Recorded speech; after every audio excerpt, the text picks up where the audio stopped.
আল্লাযী আনকাযা যাহরাক। আল্লাহ তাআলা বলেন, হে নবী, আমি আপনার পিঠ থেকে একটা পাথর, একটা বোঝা নামিয়ে দিয়েছি, যেটা পিঠকে বাঁকা করে রেখেছিল। এটা ১৫০০ বছর আগের কথা। সেই জামানায় আয়ামে জাহিলিয়াতের যে অন্ধকারের যুগ, অজ্ঞতার যুগ, নবীজির পিঠকে বাঁকা করে রেখেছিল। 2024-এর 5 আগস্টের আগ পর্যন্ত আমি জাহিলিয়াতের যুগ আমাদেরকেও বাঁকা করে রেখেছে। এটা ছিল আইএমএ, এটা আমি, শব্দ দুইটা কাছাকাছি প্রায়।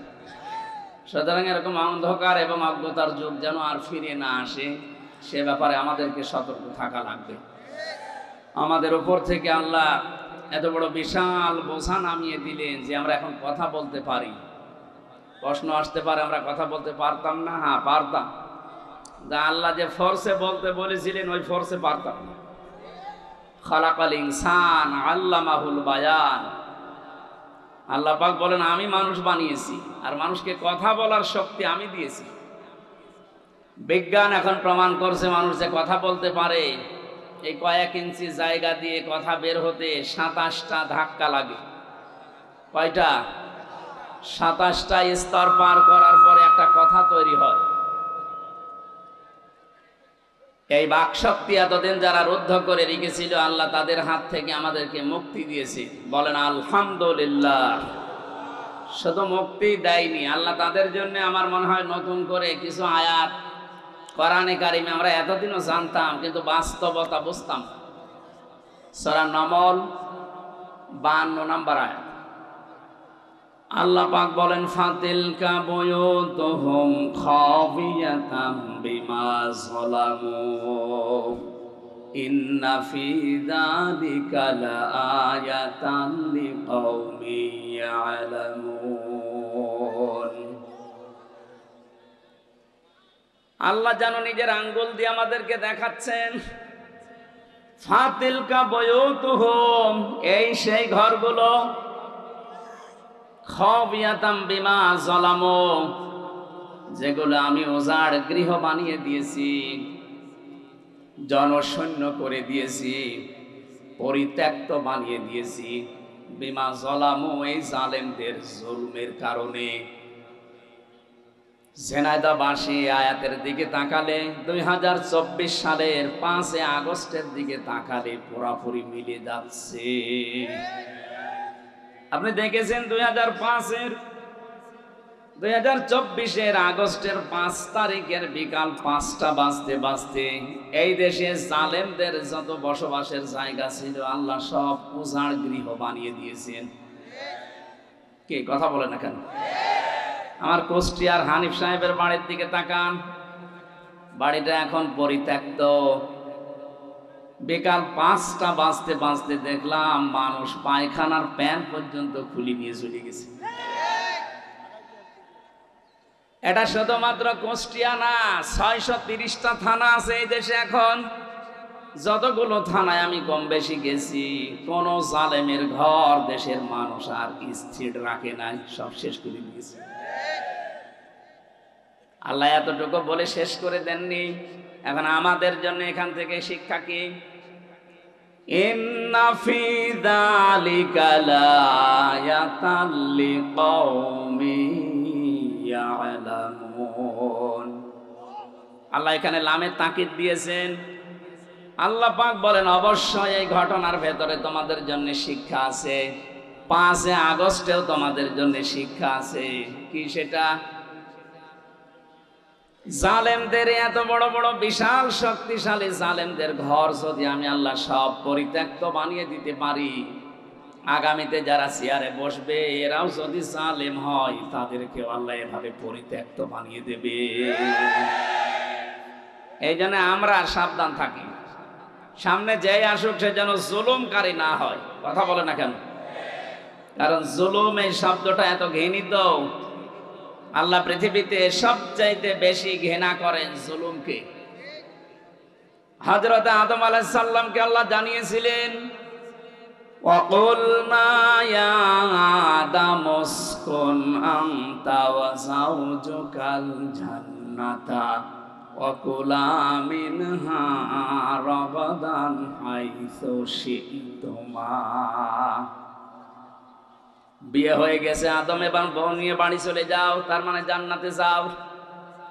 বাড়িতে যাবার পরে নিজে যা খাবে, স্ত্রীকে ওই মানের খাবার, ওই মানের পোশাক পরাবে, এটা তার অধিকার। যদিও অনেক স্বামী অধিকার দিতে চায় না, বলে দুনিয়ার কাজ না, এটা দুনিয়ার কাজ না। যে মানের খাবার মানুষ খাবে, ওই মানের খাবার স্ত্রীর জন্য, সন্তানের জন্য ব্যবহার করবে উপযুক্ত করে, এটা তার অধিকার। মেয়েরা যে অধিকার না বুঝে, কিছু উশৃঙ্খল বিশৃঙ্খল মানুষের উস্কানিতে পা দিয়ে তারা মিছিল বের করে, তারা সংগঠন বানিয়েছে, নারী পক্ষ, নারী স্বাধীনতা আন্দোলন, নারী বিপ্লব পরিষদ, নারী মুক্তি পরিষদ, 13টা প্রায় সংগঠন কাজ করছে এই দেশে। নারীদের যে অধিকার আল্লাহ রাসূল দিয়েছেন, একটা আদায় করার জন্য না, সব ওদের ভোগ করার জন্য। এই জন্য মেয়েদের যে অধিকার আল্লাহ কোরআনে দিয়েছেন, ওরা যদি জানতো, আমার মনে হয় এই অধিকার আদায়ের জন্য ওরা রাস্তায় নামতো। সম্মানিত মা বোনেরা, যদিও ইসলাম বিরোধী যারা, ইসলামের দুশমন যারা আপনাদেরকে উল্টাপাল্টা বোঝায়, বাস্তবতা এইটা, ইসলাম সবচাইতে বেশি অধিকার আপনাকে দিয়েছেন পরিবার থেকে। আদম নবীকে আল্লাহ জানিয়েছেন, স্ত্রী বাড়িতে নিয়ে যে ঘরের ভেতরে একেবারে ঘর বন্দি করে রেখে দেবে, বস্তা বন্দি করে না, এইটা বলি নাই। রাগাদান হাইসু শিতুমা, এখানে নিয়ে বেড়াতে যাবে, যেখানে ইচ্ছা এই জান্নাতে যাবে, যা ইচ্ছা খাবে, কিন্তু সাবধান। এখানে আমার আল্লাহ যে দুইটা বিষয় দিতে চেয়েছেন, স্ত্রীর খাবারের মান ঠিক রাখা, নিজে খাওয়া, ওই মানের খাবার দেওয়া। 2 নম্বরে তাকে মাঝে মাঝে বিভিন্ন জায়গায় নিয়ে যাওয়া, কিন্তু সাবধান, ওয়ালা তাকরাবা হাদিহিস শাজারা, এই গাছের কাছে যাবে না। আমরা এখানে অনেকেই মনে করি এই গাছ মানে শুধু গন্ধম গাছ, না। শুধু যদি গন্ধম গাছের নাম হতো, তাহলে আল্লাহ কোরআনে আয়াত নাজিল করে 1500 বছর পরে আমাদের জানাবে কোন কারণে। এই গাছ মানে জান্নাতের ভেতরে, এটা একটা বর্ডার। পুরা জান্নাত আপনার জন্য উন্মুক্ত ছিল, যেখানে ইচ্ছা যাবেন, যা ইচ্ছা খাবেন, কিন্তু সাবধান, আল্লাহর এই নিষিদ্ধ বর্ডারের কাছে আসবেন না। আল্লাহ এটা বোঝাতে চেয়েছেন, আল্লাহর বর্ডার যদি কেউ ক্রস করে, সে আর সাধারণ থাকে না, সে জালেম হয়ে যায়। শুধু সে জালেম হবে না, ফাতাকু না, দ্বিবচন দিয়েছেন। আল্লাহ পাক বলেন, ফাতাকু না মিনাজ জালিমিন। এই গাছের কাছে যদি সে 2 জনই জালেম হয়ে যাবে। হযরত আদম আলাইহিস সালামের কথা মেনে নিয়েছিলেন, কিন্তু মেয়ে লোকের পাল্লায় পড়ার কারণে আমার আল্লাহ তাকে এই যে বিষয়গুলো পরবর্তীতে আমরা জানি। এখানে আমি প্রমাণ পেয়েছি তাফসিরে, এই পৃথিবী তৈরি হওয়ার পর থেকে আজকের এই দিন পর্যন্ত, এখান থেকে কিয়ামত পর্যন্ত শয়তান যত চক্রান্ত করতে পারে বা পারবে, তার চাইতে ভয়ঙ্কর চক্রান্ত করতে পারে বা পারবে মেয়ে লোক। এই জন্য শয়তানের চক্রান্তের কথা কোরআনে কারিমে আল্লাহ যেখানে দিয়েছেন, সেখানে দাঈফা দিয়েছেন। ইন্না কাইদাশ শাইতানি কানা দাঈফা। আল্লাহ পাক বলেন সূরা নিসার ৭৬ নম্বর আয়াতের শেষের দিকে আছে, রব্বুল আলামিন বলেন, জেনে রেখো, অবশ্যই শয়তানের যত চক্রান্ত আছে সবগুলো একেবারে দুর্বল। একেবারেই, আরো জোরে বলেন, একেবারেই। সিস্টেম অপর পৃষ্ঠায় দেখুন, আল্লাহ পাক যেখানে মেয়ে লোকের কথা দিয়েছেন চক্রান্তের ব্যাপারে, সেখানে দাঈফা দেয়নি। ইন্না কাইদাকুন্না আযীম। সূরা ইউসুফের 28 নম্বর আয়াতের শেষের দিকে আল্লাহ জানিয়েছেন, শয়তানের চক্রান্ত দুর্বল, কিন্তু মেয়েদের চক্রান্ত ভয়ঙ্কর। এই আয়াতটা যার জন্য আল্লাহ নাযিল করেছিলেন, তার নাম জুলাইখা। যদিও আল্লাহ জুলাইখার নাম এখানে দেননি, কোরআনে কারিমের ভেতরে যেই মেয়ে লোকের নাম আল্লাহ দিয়েছেন, সেই মেয়ে লোকের দেখবেন স্বামী নেই, যেমন হযরতে মরিয়ম, স্বামী আছে? কথা বলে না কেন? কিন্তু যতগুলো মেয়ে লোকের নাম ইনডাইরেক্ট আছে, ওই প্রত্যেকটি মেয়ে লোকের স্বামী আছে। তাফসিরে মুফাসসির বোঝাতে চেয়েছেন, পৃথিবীর মেয়েরা, দুনিয়ায় যদি কেউ তোমার না থাকে, স্বামী যদি মাথার উপরে থাকে, বুঝবে দুনিয়াটা আছে। স্বামী যাদের মাথার উপরে নেই, সারা পৃথিবী তোমার আন্ডারে থাকলেও বুঝবে তোমার কেউ নেই। উপরে ছাদ না থাকলে ঘরে থাকা যায়? আরো জোরে বলেন। স্বামী কি আপনি বোঝেন? স্বামী যে কি জিনিস, কোথায় রাখা দরকার আপনি জানেন? নবীজি মাঝে মাঝে বলতেন, মেয়েরা, আল্লাহ বাদে সেজদা দেওয়া জায়েজ নেই। আল্লাহ পাক বাদে যদি সেজদা দেওয়া জায়েজ থাকতো, মেয়েদের কানের কাছে মুখ নিয়ে বলতাম, মেয়েরা যা করো স্বামীর পায়ে সেজদা করো। কোথায় তাদের মর্যাদা আপনি টের পাননি? আজ যারা স্বামীকে বাদ দিয়ে অন্য জায়গায় উল্টাপাল্টা কাজ করে বেড়াচ্ছেন, আপনি জেনে নেন, আপনি বুঝে নেন, বিশ্বাস করেন আপনি জাহান্নামী। প্রশ্ন আসতে পারে, আমার স্বামী চরিত্র ভালো না, ও একটু খারাপ, এই কারণে আমি লাইন করেছি। আপনার স্বামী কি ফেরাউনের চাইতেও খারাপ? এক কথা বলেন না কেন? আপনার স্বামী যত খারাপ হোক এই পৃথিবীতে, ফেরাউন মার্কা স্বামী তো না। শুধু আল্লাহর উপরে ঈমান আনার কারণে তার নিজের স্ত্রীর হাতের ভেতরে ব্রেক লাগিয়েছে, পায়ের ভেতরে শলাকা লাগিয়েছে, কপালের ভেতরে ব্রেক লাগিয়ে মাথার উপরে গরম তেল ঢেলে দিয়েছে। আপনার স্বামী কি এই করেছে আপনি বলতে পারবেন? না, দুই একটা একটু চড় থাপ্পড় দিতে পারে। অথচ তারও তো স্বামী কি করেছে আপনি দেখেন। কোরআনে কারিম এটা বলছে আমাদেরকে, إذ قالت رب ابن لي عندك بيتا في الجنة إلى آخر آية। সূরা তাহরিমের ভেতরে আছে 12 নম্বর 11 নম্বর আয়াত। রব্বুল আলামিন বলেন, আমি দৃষ্টান্ত দিয়েছি, তোমরা একটু আসিয়ার দিকে তাকাও। তার স্বামী যা করছিল তার সাথে, এ বিশাল অবস্থা দেখার পরে আমি আল্লাহ নিজে ফেরেশতা জিবরাইলকে দিয়ে জান্নাতটা পাঠিয়ে দিয়েছি, যাও জান্নাত দেখাও। হযরতে আসিয়া এই কঠিন অবস্থায় যখন জান্নাত দেখতে পেলেন, ডাক দিয়ে বলে, ফেরেশতা আল্লাহকে বলো জান্নাত শুধু না, এই জান্নাতে আমার জন্য একটা ঘর বানিয়ে দিতে, যেখানে বসে বসে আল্লাহকে সব সময় দেখা যায়। এবার আসেন মূল কথায়। হযরতে আসিয়া এত বড় কঠিন অত্যাচার, জুলুম, নির্যাতনের মুখে থাকার পরেও কিন্তু স্বামীর জন্য তিনি বরদোয়া দেননি। অনাজ্জিনি মিন ফিরআউনা ওয়া আমালিহি ওয়ানাজ্জিনি মিনাল কওমিজ জালিমিন। এক আলিফ করে টান আছে। হযরতে আসিয়া বলেছিলেন, মাবুদ, আমার স্বামী আমার উপরে জুলুম, অত্যাচার, নির্যাতন করছে, এই দৃশ্য দেখে তুমি যেন রেগে যেও না, তুমি আমার স্বামীর জুলুম থেকে আমাকে বাঁচাও, এবং আমার জুলুম যাদেরকে দিয়ে করে, এর এই গুন্ডা বাহিনী, এই জালেমদের থেকে তুমি আমাকে বাঁচাও, কিন্তু আমার স্বামীর উপরে তুমি গজব দিও না।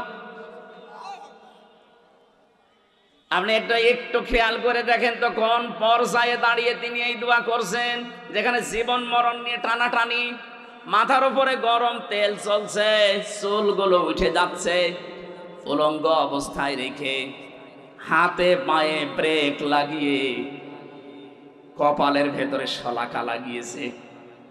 এ কঠিন মুহূর্তেও তিনি জুলুম একেবারে শেষ পর্যায়ে জর্জরিত, তারপরও স্বামীর জন্য তিনি বরদোয়া দেননি। বলেছিলেন, আল্লাহ তুমি আমার স্বামীর জুলুম থেকে আমাকে বাঁচাও।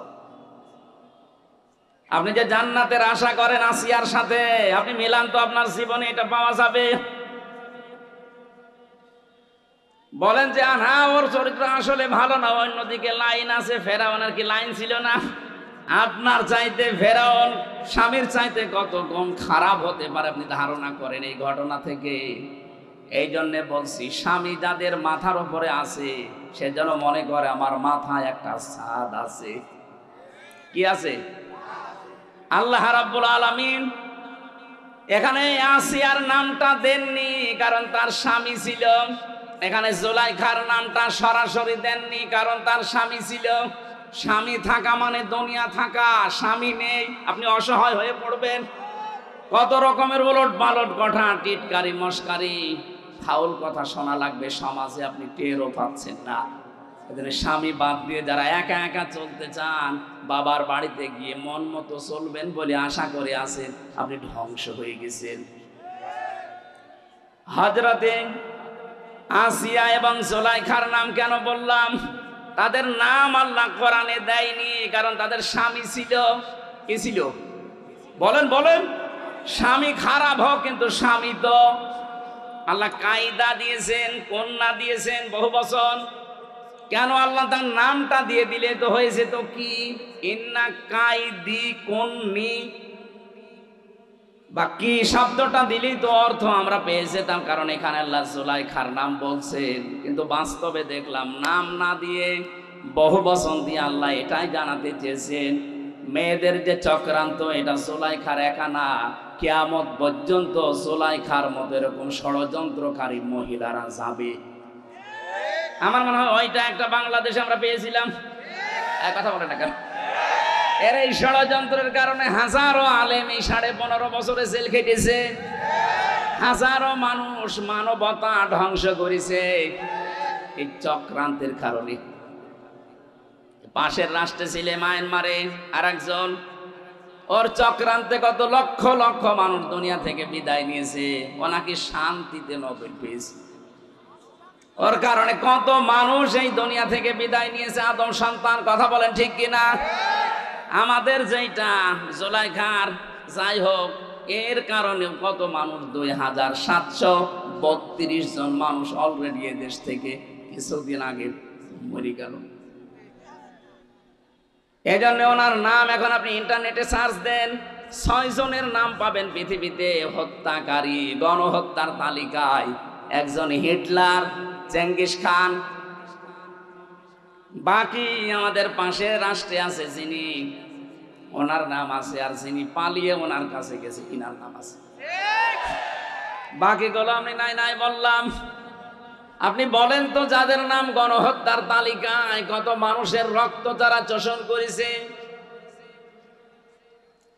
এই যে আমার ফাঁসি চাই, এই বইটা আমি পড়েছিলাম, দেখলাম ওখানে লিখেছে মতিউর রহমান রেন্টু সাহেব, উনি নিজে লিখে দিয়েছে, যারা পালিয়েছে ওদের 2 জনের অভ্যাস চরিত্র এই ছিল, কেউ যদি মারা যেত তার রক্ত দেখে তারা খুশি হতো। আমি যেটা বোঝাতে চাচ্ছি আপনাদেরকে, মেয়েদের চক্রান্ত যেহেতু ভয়ঙ্কর, এটা বসে নেই, কিয়ামত পর্যন্ত এটা চলতে থাকবে। এই জন্য নবীজি ইন্তেকালের আগে জানিয়েছেন, এই পৃথিবীতে আমার উম্মতের জন্য সবচাইতে ভয়ঙ্কর জিনিস আমি রেখে গেলাম 2টা, তার 1 নম্বরে মেয়ে লোক। এটা থেকে আমাদেরকে খুব সতর্ক থাকা লাগবে। আজ বাংলাদেশে অনেক মেয়ে লোক এখন মেয়েতে মেয়েতে বিয়ে করবে এই স্লোগান তুলেছে। 4-5 দিন আগে কুষ্টিয়াও 2 জন ধরা পড়েছে। ওই 2 জন মেয়ে লোক বলছে, আমরা পুরুষ মানুষ চাই না, আমরা মেয়েরা মেয়েরা বিয়ে করব, যদি আমাদের বিয়ে না দেন আমরা 2 জনই মরে যাব। তোমরা যদি 2 জন মেয়েরা মেয়েরা বিয়ে করো, তো আমরা কি করছি? কথা বলে না, আমাদের আল্লাহ কি পুতুল বানিয়েছে? আমাদের কোনো কাজ নেই দেশে? চক্রান্তে পা দেওয়া যাবে না। এই সমকামিতা এটা হারাম, হারাম এবং হারাম। এটা যারা জারি করতে চাচ্ছেন, মুসলমানের এই 96% মুসলমানের দেশে, এটা কিয়ামতের আগে জারি করা সম্ভব না। আপনাদের স্বপ্ন সাধ কোনোদিন পূর্ণ হবে না একজন মুসলমানের দেশে জীবিত থাকতে। কথা বলেন ঠিক কিনা? এই জন্য আপনার মেয়েকে, আপনার বউকে, আপনার পুত্রবধূকে আপনি বেড়াতে নিয়ে যাবেন, কিন্তু সাবধান, আলা তাকরাবা হাদিহিস শাজারা। যদি আল্লাহর নিষিদ্ধ কোনো বর্ডার এসে যায়, যেমন পর্দা লঙ্ঘন, এটা একটা বর্ডার লঙ্ঘন করা। কথা বলেন না কেন? আল্লাহ পাক কোরআনে 500টা বর্ডার দিয়েছেন। আপনার মেয়ে, আপনার বউ, আপনার পুত্রবধূ, আপনার মা, আপনার বোন বেড়াতে যাবে, কোনো অসুবিধা নেই, কিন্তু এমন জায়গায় নিয়ে যাওয়া যাবে না যেখানে গেলে নিজেরও পর্দা থাকে না, বড়ও পর্দা থাকে না। এরকম অনুষ্ঠান দেশে নেই? বলেন। এই যে বরযাত্রী যারা বউ মেয়ে ছেলে নিয়ে যায়, পর্দা থাকে, বলেন 14 জন পুরুষ ছাড়া অন্য কারোর সাথে আপনি দেখা করতে পারবেন না। আপনি একজন মহিলা, কয়জন? 14 জন পুরুষ বাদ দিয়ে কারোর সাথে দেখা করলে আপনার চোখ নিম্নগামী হবে, লজ্জাস্থান পবিত্র রাখা লাগবে। আমার মনে হয় বিবাহে বরযাত্রী যারা যায় ওদের আর কিছু না হোক, চোখের জেনা হতেই আছে। আজকে থেকে এখন আর বরযাত্রী যাবেন না, কারণ এটা ইসলামে নেই। ইসলামে আছে অলিমা, জানি আপনি মানবেন না, কারণ এই দেশে অলিমা নেই, এদেশে আছে বরযাত্রী। নবীজি বানিয়েছেন অলিমা, আর আমরা বানিয়েছে বরযাত্রী। এটা হিন্দুদের কালচার। তাফসীর মাহফিল দিয়েছেন কিছু নেওয়ার জন্য, অন্তত এইটা নবীজির কাছ থেকে নেওয়া যাবে না। আমরা যারা অন্তত ছেলের বাবা আছি, আজকে থেকে সিদ্ধান্ত নেন নবীজির বাইরের এই হিন্দুদের কাজ আমরা আজকে থেকে আর করব না। অন্তত যতদিন বেঁচে আছি কোনদিন আর বরযাত্রী যাব। কারা কারা যাবেন না হাত তোলেন তো। এই আন্দাজে হাত তুলে মরবেন, সামনে আবার যাবেন, আপনি হাত তুলে তো মুনাফিক হবেন। একেবারে অটুট সিদ্ধান্ত নেন জীবনে বরযাত্রী যাব না। তারা তোলেন না, হাত তুলছেন না, তার মানে এলাকায় সমস্যা আছে। হ্যাঁ সমস্যা আছে, থাক, আপনার মানার দরকার নেই ভাই। আমার ওয়াজ করার দরকার করে যায়, আপনি শোনার দরকার শুনবেন। কি আশ্চর্য গো। অলিমা করবেন কারা কারা? অলিমায় যাবেন হাত তোলেন তো। বোঝা গেছে, খাওয়া যেখানে আমরা সেখানে। ইসলাম এই দেশে আমরা এমন ভাবে মানছি যে ইসলামে খাওয়া আছে সেখানে আমরা আছি, খাওয়া নেই সে যত বড় ইসলাম হোক ওখানে আমরা নেই। কথা বলে না কেন? আপনি ইসলামের নিয়ম নীতিগুলো দেখেন, এদেশে যা পালন হয়, মানুষ মরে গেলে খাওয়া, মানুষ জন্ম নিলেও মুসলমানি দেয়, এরপরে খাওয়া, জন্মের দিনও খাওয়া, সবে বরাতে খাওয়া, সবে মেরাজে খাওয়া, সবে কদরে খাওয়া, দই রোজায়, দই ঈদে খাওয়া, কেউ দাওয়াত দিলে সে যে অনুষ্ঠানেই হোক শুধু খাওয়া। বলেন খাওয়া ছাড়া এবাদত দেশে কি আছে? যেটা এবাদত সেটা কিন্তু নেই। কি সেটা কি? আমরা আজকের আয়াত দিয়ে প্রমাণ করব ইনশাআল্লাহ। তাহলে আদম আলাইহিস সালামকে আল্লাহ বর্ডার দিয়েছিলেন, বর্ডার পার হলে আপনি জালেম হয়ে যাবেন। আমাদের সামনে সে বর্ডার আছে না বর্ডার উঠে গেছে? আরো জোরে বলেন। এজন্য আমরা এই 500 বর্ডার দুনিয়ায় দেওয়া আছে, বর্ডারের কাছে পর্যন্ত যেতে পারেন, বর্ডার যেন পার না হয়, ক্রস না হয়। বর্ডার ক্রস হলে আপনি জালেম হয়ে উঠবেন, যেহেতু আল্লাহর কাছে সবচাইতে ঘৃণিত জালেম কারা? আরো জোরে বলেন। এজন্য আগামীতে যারাই আসবেন এই লামে তাকিদ দিয়ে আমি এইটাই বোঝাতে চাচ্ছিলাম এতক্ষণ, আমি যাই করি অন্তত যেন জালেম হয়ে না যায়। অনেকে তো এখনো আন্টি শান্টি বসিয়ে বসে আছে, আর একটু পাইছি আর দেখেন কি করি। না, জুলুম করা যাবে না, তাহলে আপনার বাড়ি ঘরও এরকম পরিত্যক্ত হয়ে যাবে হানিফের মতো। এ জেলায় হয়েছে কিনা আমি জানি না, আমার মনে হয় সব গড়িয়ে দিয়েছেন আপনারা। কারণ জালেমদের ওগুলো চিহ্ন রাখে না, আল্লাহ নিজে ফাকতি আদাবিরুল কওমিল্লাযিনা যালামু, জালেমদের গোড়া কেটে দেয় কে? আরো জোরে বলেন। আমি আবার বলছি, যাই করি এই উম্মত যেন জালেম হয়ে না যায়। যদি জুলুম করে ফেলেন তামাম দুনিয়া আমাদের পক্ষে থাকলেও আল্লাহ বিপক্ষে চলে যাবে। আর যদি আমরা জালেম না হয়ে যদি মাজলুম হতে পারি, এতদিন যা মাজলুম অবস্থায় ছিলাম, সারা পৃথিবীতে এখন সবচাইতে বেশি মাজলুম জাতি আমরা মুসলিমরা। যারা মানবাধিকারের কথা বলে আমাদের পাশের এই দাদা বাবুরা, সবচাইতে বেশি মানবাধিকার লঙ্ঘন হয় তাদের দেশে। আপনি দেখেন ওরা আমাদেরকে এই কথা জানায় যে আমাদের দেশে সংখ্যালঘু নির্যাতন হয়, এটা মিথ্যা কথা। ইসকনের বিরুদ্ধে যেটা হয়েছে এটারা হিন্দু না, এটা হিন্দু কিসের? ইসকন হিন্দুদের সংগঠন নয়। এর প্রতিষ্ঠাতা যেই লোকটা প্রভুপাদ স্বামী, একটা ইহুদি, এ খ্রিস্টান চার্চে লেখাপড়া করে হিন্দুদের কিছু মানুষকে মোটিভেশন করে ও একটা নতুন হিন্দুদের ধর্মের বদনাম করার জন্য এই কাজটা আরম্ভ করেছিল।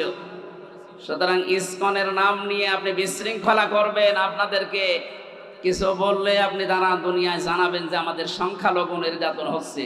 আজকে ভারতে তাকান, অনেক মসজিদ ভেঙ্গে ভেঙ্গে তারা আজ মন্দির বানাচ্ছে।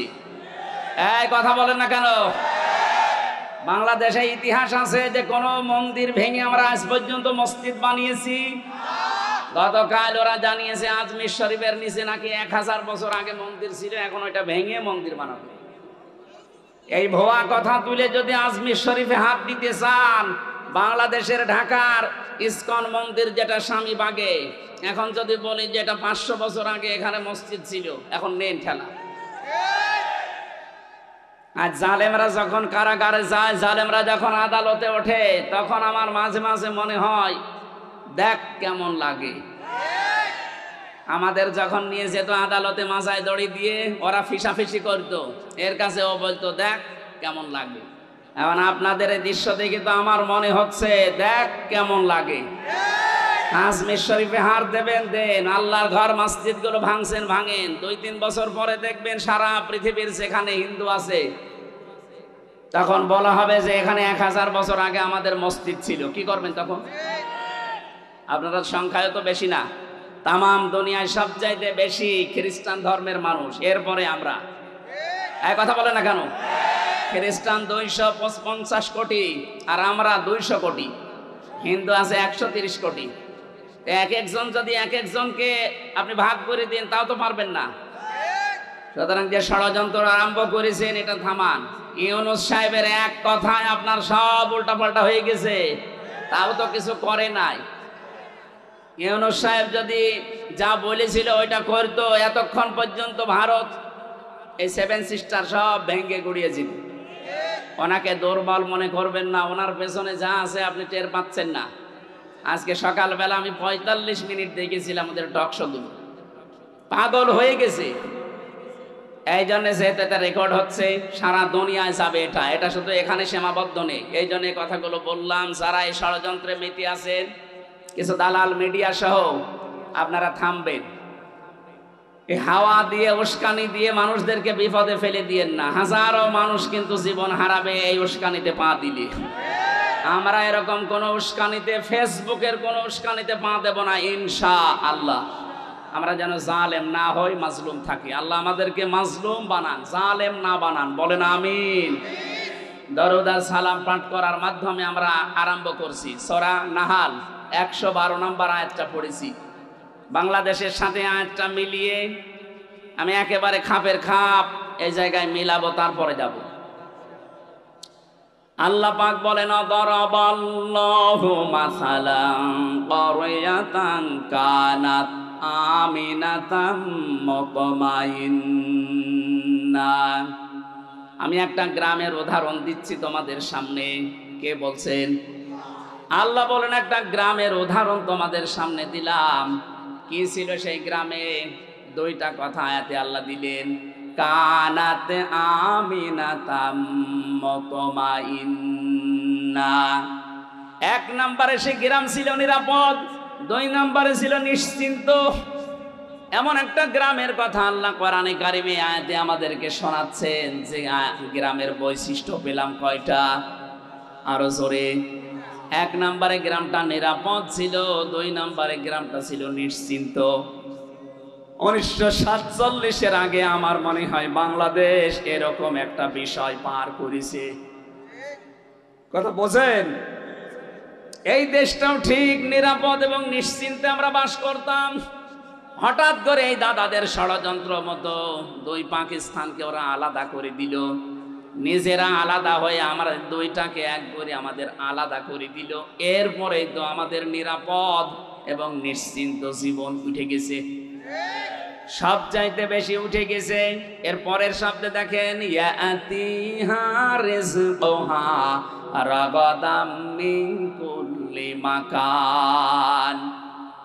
1947-এর আগ পর্যন্ত, যদিও এটা বাংলাদেশ সম্পর্কে না, এটা কাবা শরীফ নিয়ে আল্লাহ জানিয়েছেন মক্কা। তাফসিরে ইবনে কাসিরের ভেতরে মক্কা এই শব্দটা দেওয়া আছে। মক্কা তো এত নিরাপদ ছিল, তামাম দুনিয়ার ভেতরে ওই সময় এত নিশ্চিন্ত ছিল, বাইরের মানুষগুলো এখানে এসে নিরাপদ এবং নিশ্চিন্তে বাস করত। তামাম দুনিয়ায় 257টা রাষ্ট্র 1947 সালের আগ পর্যন্ত আমি ইতিহাস যা পড়েছি, যারা মুরব্বী আছে জিজ্ঞেস করবেন এই দেশেও নিরাপদ এবং নিশ্চিন্তে বাস করা যেত। ষড়যন্ত্র করে আমাদেরকে এমন একটা অবস্থায় দুইটা জিনিস ওরা তুলে দিয়েছে, আজ আর নিরাপত্তা নেই, আমরা নিরাপদ না, 2 নম্বরে আমরা নিশ্চিন্তে বাসও করতে পারি না। আমাদের কাছে রিজিক, উপকরণ, জীবন উপকরণ যেগুলো আল্লাহ বিভিন্ন জায়গা থেকে পাঠাতেন, বিশ্বের বিভিন্ন জায়গা থেকে আমাদের রিজিকের ব্যবস্থা হতো, কারণ ওই সময়ের মানুষের ঈমান আর এই 2024 সালের ঈমান এক না। এই কথা বলে না কেন? ওই সময় আপনি ইতিহাস পড়েন বাংলাদেশের, ফজরের নামাজের পরে অনেকেই বাড়িতে কোরআন শরীফ তেলাওয়াত করে এরপরে কাজে কামে হাত দিত। কোরআন পড়লেই না, তারা কোরআনে কারিম বোঝার চেষ্টা ছিল, যা পড়তো ওটা প্র্যাকটিক্যাল লাইফে মিলাতো।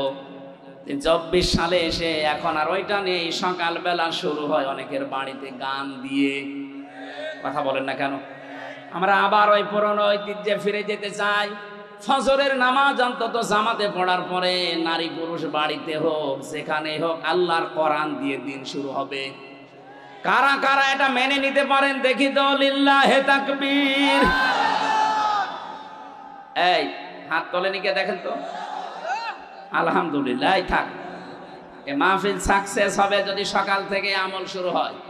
আর এটা করার জন্য আপনারা এই মাদ্রাসা প্রতিষ্ঠা, এখানে কোরআন শেখানো হয় না। সুতরাং আমি আশা করব ছেলেদেরকে মেয়েদেরকে অভ্যাস গড়ে তুলতে হলে এরকম জায়গায় দেবেন, এখান থেকে আল্লাহর কোরআন জানবে, বুঝবে, পড়বে, সকালবেলা থেকে আমল শুরু করবে। তাহলে আপনার পরিবারে, সমাজে, রাষ্ট্রে একটা নিরাপদ এবং নিশ্চিন্তে বসবাসের গ্যারান্টি আমার আল্লাহ আপনাকে দিয়ে দেবেন। কারণ নিরাপত্তা এবং নিশ্চিন্ত শহর বানাতে পারেন কে? কোরআনে কারিমে আল্লাহ জানিয়েছেন, ওয়ামান দাখালাহু কানা আমিনা। এই ভালো করে খেয়াল করে, ওয়ামান দাখালাহু কানা আমিনা। আল্লাহ পাক বলেন এই যে কাবা শরীফ যেটা, এখানে আসলে সে নিরাপদ। এখানে আসলে কি কেন? কারণ এই জায়গাটা কন্ট্রোল করছে আল্লাহ ফেরেশতাদেরকে দিয়ে। এই পৃথিবীতে একটাই জায়গা যেখানে তাকিয়ে থাকলে সওয়াব পাওয়া যায়, কাবা শরীফ। যতক্ষণ তাকিয়ে থাকবেন সগীরা গুনাহগুলো আল্লাহ সরিয়ে দেবে, আর একটা একটা করে নেকি লিখতে থাকবে। এখানে এরিয়ার ভেতরে কেউ প্রবেশ করলে সে নিরাপদ পেয়ে যায়, নিরাপত্তা পেয়ে যায়। এটা দেন কে? আরো জোরে বলেন।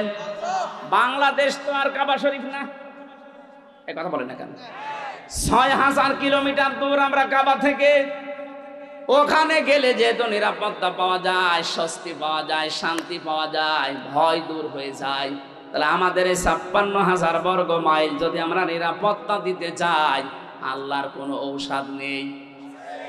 সূরা আনআম 82 নম্বর আয়াত ভালো করে বাড়িতে মিলাবেন। আল্লাহ পাক বলেন, আল্লাযীনা আমানু ওয়া লাম ইয়ালবিসু ঈমানাহুম বিযুলমিন উলাইকা লাহুমুল আমনু ওয়া হুম মুহতাদুন। বলেন আল্লাহু আকবার। আল্লাহ বলেন যারা ঈমান আনে, আর ঈমানের সাথে কোনো মানুষ যদি তাদের শিরককে মিশ্রণ না করে, আমি আল্লাহ এই মানুষগুলো, উলাইকা, যারা এখানে আলেম আছে, উলাইকা দিয়েছেন আল্লাহ যেন এভাবে ইশারা দিয়ে জানিয়েছেন, উলাইকা এই মহেশপুরের জলিলপুরের এলাকার এই মানুষগুলো লাহুমুল আমনু, এদের জন্য নিরাপত্তা। তাহলে আমরা যদি বাংলাদেশের 56,000 বর্গ মাইলকে শান্তি, স্বস্তি, নিরাপত্তা দিয়ে ঢেকে রাখতে চাই, এ দেশ থেকে জুলুম আর শিরিক বিদায় করা লাগবে। কথা বলেন না কেন? এদেশে জুলুম আছে না নেই? শিরিক আছে না নেই? সব চাইতে বড় শিরিক আমার আল্লাহর সাথে এখনো অনেকে করছেন, নাকি এটা বলবো না? আমি আগে আয়াতটা বলি, তারপরে আমার গাড়ি আর দোষ আসবে না। এটা আয়াত নাম্বার 65 নাম্বার আয়াত। এটা সূরা জুমারের আগে আয়াতটার দলিল বলি বাড়িছে, আপনি মিলাবেন, তারপরে আপনার নিজের ওপরে দোষ ফেলবেন, আমার উপরে না। ওয়ালাকাদ উহিয়া ইলাইকা ওয়া ইলাল্লাযীনা মিন ক্বাবলিকা লাইন আশরাকতা লা ইয়াহবাতান্না আমালুকা ওয়া লা তাকুনান্না মিনাল খাসিরিন। আল্লাহ পাক বলেন, অবশ্যই হে নবী আপনার প্রতি আমি ওহী করলাম, আপনার প্রতি আমি ওহী করলাম। এইটা আপনার পূর্বে যারা দুনিয়ায় এসেছিল তাদের প্রতি আমি একই ওহী করেছিলাম। দুনিয়াতে যাই করেন না কেন, লাইন আশরাকতা, আপনিও যদি শিরিক করেন, কে বলছেন? কাকে বলছেন? এই ভালো করে শোনেন, এটা কে বলছেন বলেন তো? কাকে বলছেন? রাসূলুল্লাহ। কাকে? আল্লাহ। লাইন আশরাকতা, যদি আপনিও শিরিক করেন, লা ইয়াহবাতান্না আমালুকা, আপনি যত আমল করেছেন দুনিয়ায় সব আমি আল্লাহ নষ্ট করে দেব, ধ্বংস করে দেব, ব্যর্থ করে দেব। এতটুকু আল্লাহ শেষ করেননি, ওয়ালা তাকুনান্না মিনাল খাসিরিন। লামে তাকিদ নুনে সাকিলা। আল্লাহ বলেন, আমি গ্যারান্টি দিয়ে বলছি আপনাকে আমি ক্ষতিগ্রস্তদের ভেতরে ফেলে দেব। নবীকে যদি আল্লাহ বলতে পারে, আমরা কোথাকার কে? এবার আসেন আচ্ছা আমাদের দিকে নিয়ে যায়, এক কথায় জবাব দিচ্ছি। এই এদিকে তাকান, আল্লাহ যেটা পারে ওইটা অন্য কেউ পারে, এই বিশ্বাস করার নাম শিরিক। বিশ্বাস করার নাম, আরো জোরে, শিরিক যে করে সে মুশরিক। কথা বলে না কেন? ইন্নাহু মাইয়ুশরিক বিল্লাহ, যে ব্যক্তি শিরিক করবে, ফাকাদ হারামাল্লাহ, তার জন্য আল্লাহ হারাম করে দিয়েছেন আলাইহিল জান্নাহ, জান্নাতকে, মাওয়াহুন নার, তার স্থান একটা জায়গা আছে, তার নাম আগুন। তার নাম কি? ওমালিজ জালিমিনা মিন আনসার। আল্লাহ বলেন, জালেমদেরকে কেউ সাহায্য করছে না, করবে না। বলেন নাউজুবিল্লাহ। এবার আমরা কি নিতে পারি এখান থেকে? আল্লাহ যেটা পারে ওইটা অন্য কেউ পারে, বিশ্বাস করার নাম শিরিক। শিরিক যারা করে তারা, এইবার জোরে বলেন, এ দেশ চালাতে পারে আল্লাহর আইন দিয়ে। আল্লাহ জানিয়েছেন, আলা লাহুল খালকু ওয়াল আমরু, আমি বানিয়েছি এই পৃথিবী, আমার আইন এখানে চলবে। সুতরাং আল্লাহর আইন বাদ দিয়ে মানুষের তৈরি করা আইন যারা প্রতিষ্ঠার জন্য দল করেন, আন্দোলন করেন, মিছিল মিটিং করেন, আপনি শিরিক করছেন। শিরিক করলে আপনি মুশরিক। মুশরিকের জন্য জান্নাত, জাহান্নাম। জাহান্নাম হারাম বলছেন তো? আমি আশা করছি বোঝাতে পেরেছি, এরপরে আর নামা লাগবে না। আর একটা টাচ দেই, আন্নাল কুওয়াতা লিল্লাহি জামিআ, সব ক্ষমতার উৎসকে। আরো জোরে বলেন, যে যারা বলে ক্ষমতার উৎস জনগণ, তারা শিরিক করছে।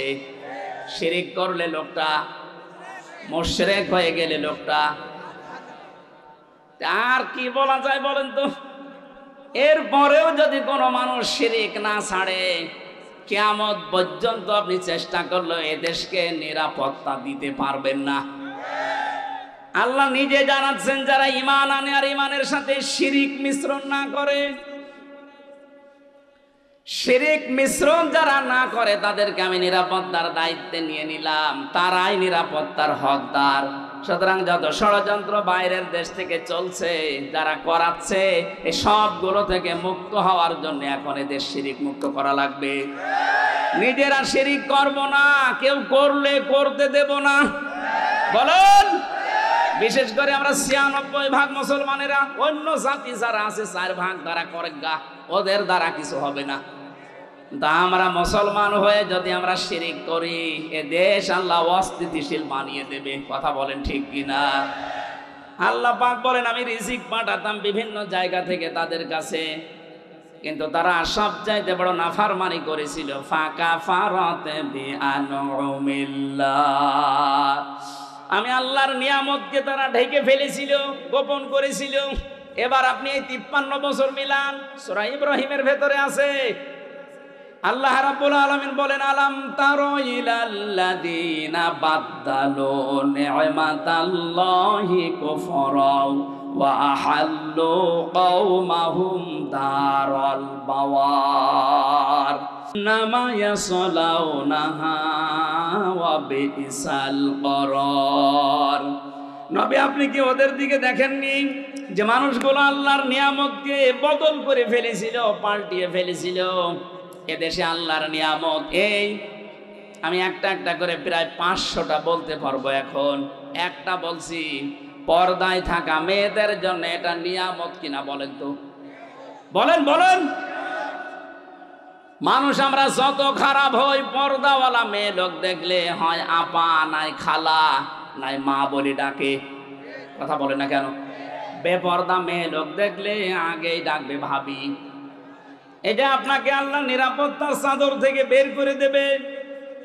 আল্লাহর এই নিয়ামত গাছ পাল্টাতে অনেকে পর্দার বিরুদ্ধে পর্যন্ত ফতোয়া দেয়, নিজে তো পর্দা করেই না, আরো পর্দা যেন না থাকে সেই ব্যবস্থা করার চেষ্টা চলছিল। আল্লাহ আমাদের হাতে ধরে বাঁচিয়েছেন। কথা বলেন ঠিক কিনা? আল্লাহর যত নিয়ামত, তার ভেতরে 2 নম্বরের নিয়ামতের নাম রাসূলুল্লাহ। সূরা আলে ইমরানের 164 নম্বর আয়াতে দলিলটা আছে, লাকাদ মান্নাল্লাহু আলাল মুমিনিন। আল্লাহ পাক বলেন, অবশ্যই মুমিনদের উপরে আমার যত দয়া, বদন, অনুগ্রহ, তার 1 নম্বরে আমি একজন রাসূল পাঠিয়েছি। ওই জামানায় তারা আল্লাহর নিয়ামতকে ঢেকে ফেলেছিল, রাসূলুল্লাহকে পর্যন্ত দেশ থেকে তাড়িয়ে দিয়েছিল। কথা বলেন ঠিক কিনা? এখন প্রশ্ন আসতে পারে, সে 1500 বছর আগের কথা, এখন রাসূলুল্লাহকে তাড়িয়ে দেয় না মানে? রাসূলুল্লাহ এখন নেই, কিন্তু তার আদর্শ আছে না নেই? এই কথা বলেন না কেন? আদর্শগুলো যারা আজ বিদায় করে দিতে চায়, এ দরবেশ রাসূলুল্লাহর আদর্শকে বিদায় করতে গিয়ে নিজে দাড়ি কেটে নমো হয়েছিল। জিজ্ঞাসা করছে, আপনি দাড়ি কেটে ফেললেন, আপনি একটা নাফরমান, গালি দিবা না? দাড়ি কাট রাখা সুন্নত, আর জান বাঁচানো। আমি সুন্নত ফেলে দিয়েছি জান বাঁচানোর জন্য, কিন্তু বাঁচতে পারলাম না, নৌকা আমারে ধরিয়ে দিয়েছে। এরা আল্লাহর নিয়ামতকে উলট পালট করে ফেলেছে। ওয়াহাল্লু কওমাহুম দারাল বাওয়ার, ওরা জাহান্নামের দিকে জাতিকে পরিচালিত করেছে মূর্তি পূজার মাধ্যমে, বাবা পূজার মাধ্যমে। আপনি দেখেন না কেন 15.5 বছরে মিলে যাচ্ছে না? ওয়াহাল্লু কওমাহুম দারাল বাওয়ার, তারা কওমকে, জাতিকে জাহান্নামের দিকে পরিচালিত করছিল। ইয়াসলাউনাহা, সেখানে তারা থাকবে চিরকাল। বিসাল করার, কত নিকৃষ্ট জায়গা সেটা। জালেমদের পরিণতি এখন দেখেন প্রায় জাহান্নাম হয়ে গেছে। আরো জোরে বলেন। আগামীতে কেউ যদি জুলুম করে, তাদের পরিণতি আল্লাহ ঠিক এইটাই করবে। এজন্য শেষে দিয়েছেন ওয়াবিসাল করার। আমি যেটা বলছিলাম, নিয়ামত বেজারা শুকরিয়া আদায় করে না, এই মানুষগুলোকে আল্লাহ 2টা আযাব দিয়ে পোশাক পরিয়ে দেন। ফাদাকাহাল্লাহু লিবাসাল জুই ওয়াল খাউফ। 1 নম্বরে আল্লাহ আস্বাদন করান, মজা চাকান। এত নিয়ামত দেওয়ার পরও যখন মানুষ মানে না, তার 1 নম্বর শাস্তি হিসাবে আল্লাহ ক্ষুধা দেয়, 2 নম্বরে ভয় দেয়। বিমা কানু ইয়াসনাউন, কারণ তারা যা করেছে এর প্রতিদান এইটা। এদেশে 15.5 বছরে আলেমদের উপরে যত জুলুম, অত্যাচার, নির্যাতন হয়েছে, বাংলাদেশ স্বাধীন হওয়ার পর থেকে এত বেশি হয়নি। কথা বলেন ঠিক কিনা? ওই জামানায় তারা রাসূলুল্লাহকে মানে নাই, কষ্ট দিয়েছে। এই জন্য আল্লাহ ভয়ের পোশাক, ক্ষুধার পোশাক তাদেরকে পরিয়েছেন।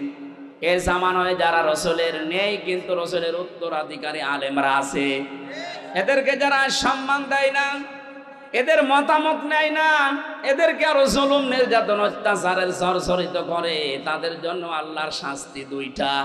1 নম্বরে দুর্ভিক্ষ, খাবার থাকলে আপনি খেতে পারবেন না। জেলখানা এখন যারা আছে, যে জালেমগুলো ধরা পড়েছে, আপনি তাকান, এদের টাকা পয়সা কম নেই। এই যে আমর সাহেব টাকার উপরে ঘুমাইতো, কর্নেল ফারুক খান, ওর খাটের নিচে কত টাকা পাওয়া গেছে। সব চাইতে বড় ধনী বাংলাদেশে এই দরবেশ, অথচ এখন আমাদের মতো এই মাটিতে এখন শুয়ে আছে ফ্লোরে। বাইরের থেকে যদি কেউ টাকা পয়সা তাদের জন্য না পাঠায়, জেলে যে অবস্থা দেখেছি ও এমনি টেনশনে মরে যাবে। আল্লাহ রাব্বুল আলামিন জানিয়েছেন এইটাই যে যারা আমার নিয়ামত পাওয়ার পরে শুকরিয়া আদায় করে না, এই মানুষগুলোর জন্য আমি আল্লাহ 1 নম্বরে ক্ষুধা, অভাব, দুর্ভিক্ষ, 2 নম্বরে ভয়, এটা আমি ঢুকিয়ে দেই জাতির সামনে যেন এইটা না আসে। এবার আসেন আয়াতের তাফসিরে প্রবেশ করছি, ঐতিহাসিক প্রেক্ষাপট। নবীজি বলেন, আমি যখন জিবরাইলের সাথে উপরে যাচ্ছিলাম আল্লাহর সাথে দেখা করার জন্য মেরাজে, আকাশে ওঠার সময় দেখলাম কিছু মানুষ, কিছু পিপিলিকা উপরে উঠতেছে কালো কালো, আবার কালো কালো পিপিলিকা নামতেছে। জিজ্ঞাসা করলাম, আখে জিবরাইল, হে ভাই জিবরাইল, কালো কালো কি ওঠে, কালো কালো কি নামে? ফেরেশতা বলে, হে নবী, আপনার উম্মতের আছে অপরাধ করে, গুনাহ করে, পাপ করে, পাপগুলো কালো পিপিলিকা হয়ে উপরে যাচ্ছে। আর ওই যে নামতেছে ছোট ছোট পিপিলিকা, আল্লাহ পাক এই পাপের কারণে দুনিয়ায় যে আযাব গজবগুলো পাঠাবে ওইগুলো পিপিলিকা আকারে যাচ্ছে। এই আয়াত থেকে প্রমাণ হয় দুনিয়াতে আমরা যা করি এই গুনাহর কারণে আল্লাহ আমাদের জন্য শাস্তি নির্ধারণ করে পাঠায়। এজন্য এমন কোন অপরাধ গুনার কাছে নিজেদেরকে জড়াবো না যে গুনার কারণে আল্লাহ আমার উপরে আবার গজব নাযিল করে। কথা বলেন ঠিক কিনা? সবচাইতে বেশি গজব নাযিল হয় মানুষের এই অশ্লীলতার কারণে। এটা এখন আমাদের হাতের ভেতরে শুয়ে গেছে।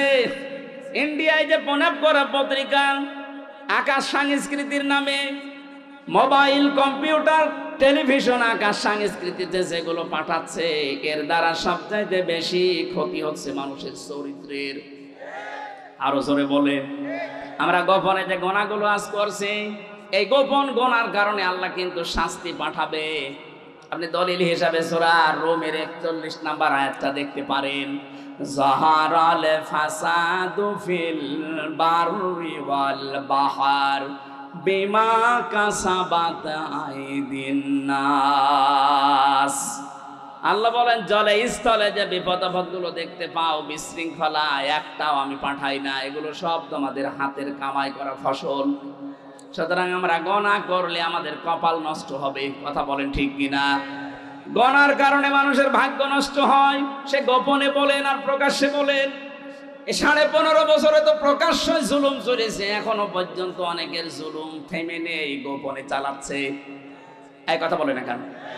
কত মানুষ এখনো পর্যন্ত বাজার ঘাট, এমনকি বিভিন্ন জিনিস দখল করার মাধ্যমে মানুষের উপরে জুলুম চলছে।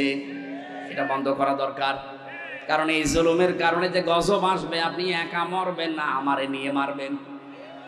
2 তলা নৌকা চলছিল, ওপর তলায় আমরা মনে করেন 50 জন আছি, নিচ তলায় আছে 50 জন। পানি নেওয়ার জন্য সবসময় উপরে আসা লাগে। আমরা উপরে যারা আছি যদি বলি বের ডিস্টার্ব করেন কেন, নিচে তো পানি আছে, একটা তক্তা খুলে নিলেই তো হয়। ওরা বলছে ঠিক আছে আর আসবো না, নিচে যে রাগ করে একটা তক্তা খুলতেছে। ওপরে আমরা যারা আল্লাহর ওলি মার্কা মানুষ বসে আছি, যদি বলি যে যা করছে করুক গা, লা ইলাহা ইল্লাল্লাহ, বাঁচতে পারবেন? বলেন বলেন। আপনাকে বাধা দেওয়া লাগবে, নিচে যে তক্তা খুলতেছে যদি বাধা না মানে মারা লাগবে, না মায়ে যদি না মেরে ফেলা লাগবে, কারণ আমাকে বাঁচা লাগবে। কথা বলেন ঠিক কিনা? ও যদি জোর করে তক্তা খোলে নিচে ডুববে না, আমারে নিয়ে ডুবাবে।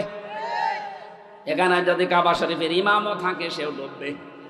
এজন্য আমরা চাই, জুলুমের কারণে দেশটা গোল্লাই গেছে, আবার যদি কেউ জুলুম করার চেষ্টা করেন গজব তো আসবে। ওই যে পিপিলিকা হয়ে নামতেছে, এই গজব আসলে শুধু আপনি একা ধ্বংস হবেন না, আমাদেরকেও নিয়ে মারবেন। এজন্য আমাদের বাঁচার তাকিদে হলেও আমাদেরকে বাধা দেওয়া লাগছে। জুলুম করব না, জুলুম করতে দেব না। কথা বলেন ঠিক কিনা? যেখানে যেখানে জুলুম হয়েছে সবগুলো বন্ধ করার দায়িত্ব এদেশের মুসলমানদের এখন। আর সেই সময় কিন্তু এখন আসতেছে, কোন জালেম যেন চেয়ারে বসতে না পারে, জালেমরা যেন ফিরে না আসে। যে জালেমরা পালিয়েছে এখনো পালাবে, ওদের তালিকা করে করে মোড়ে মোড়ে টাঙিয়ে দেবেন।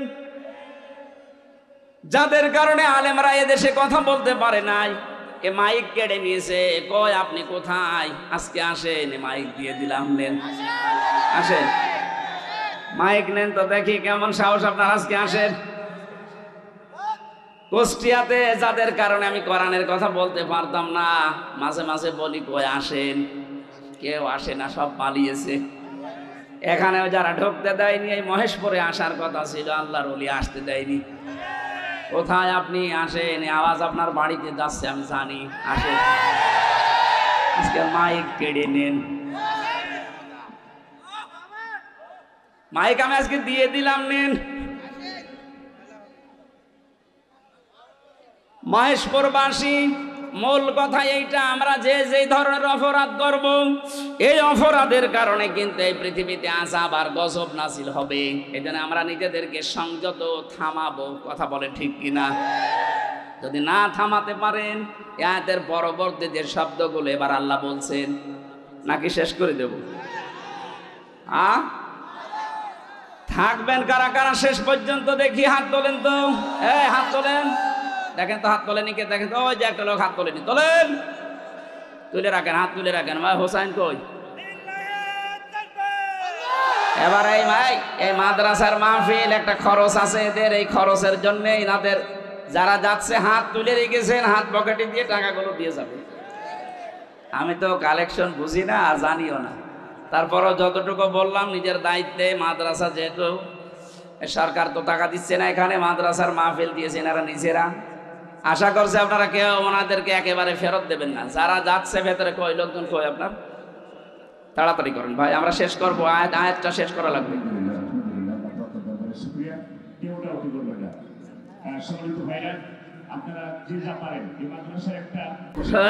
না, রাতের বেলা মাহফিল দেবেন, এভাবে আর দিনের বেলা দেবেন না, আলোচনা শেষ করে দেন, নষ্ট হয়ে গেল। বসেন, আজান হচ্ছে, নামাজ পড়েন, বসেন।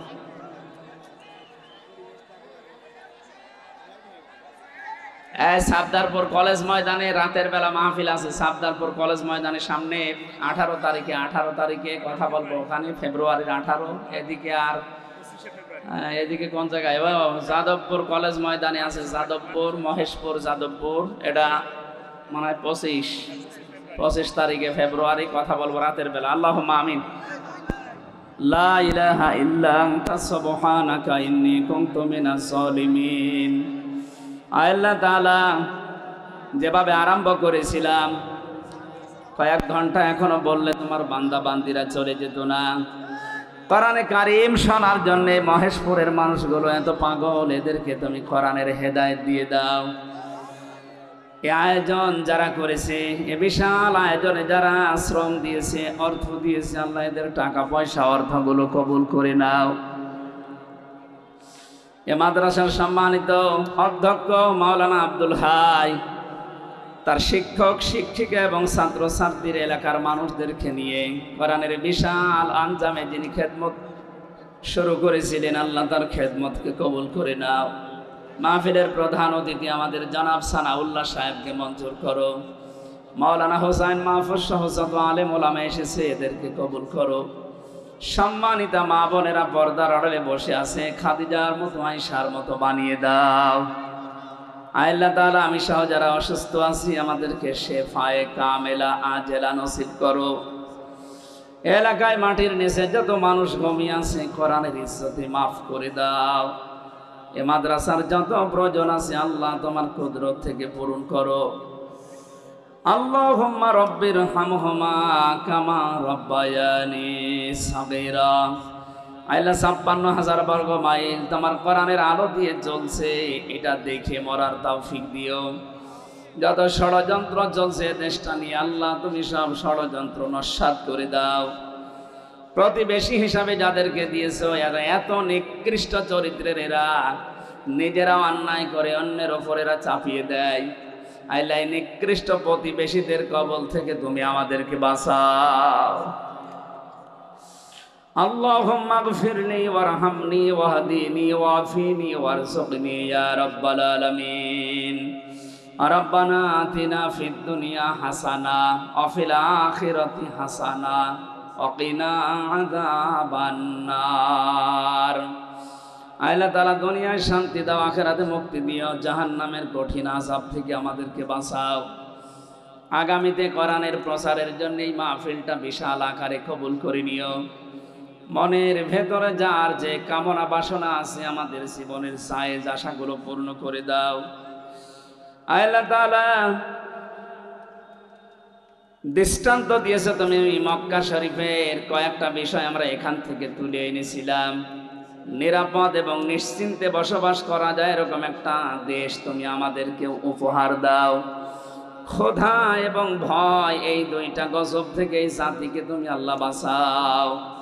তোমার কোরআনে কারিমে ঘোষণা পেয়েছি, ফালিয়াবুদু রাব্বা হাযাল বাইত আল্লাযী আত'আমাহুম মিন জু' ওয়া আমানাহুম মিন খাউফ।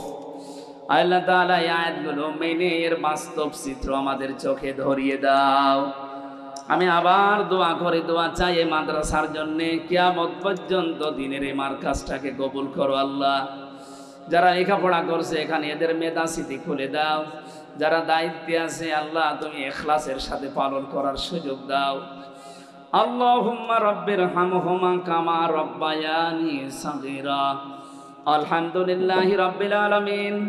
লা ইলাহা ইল্লাল্লাহু মুহাম্মাদুর রাসূলুল্লাহ।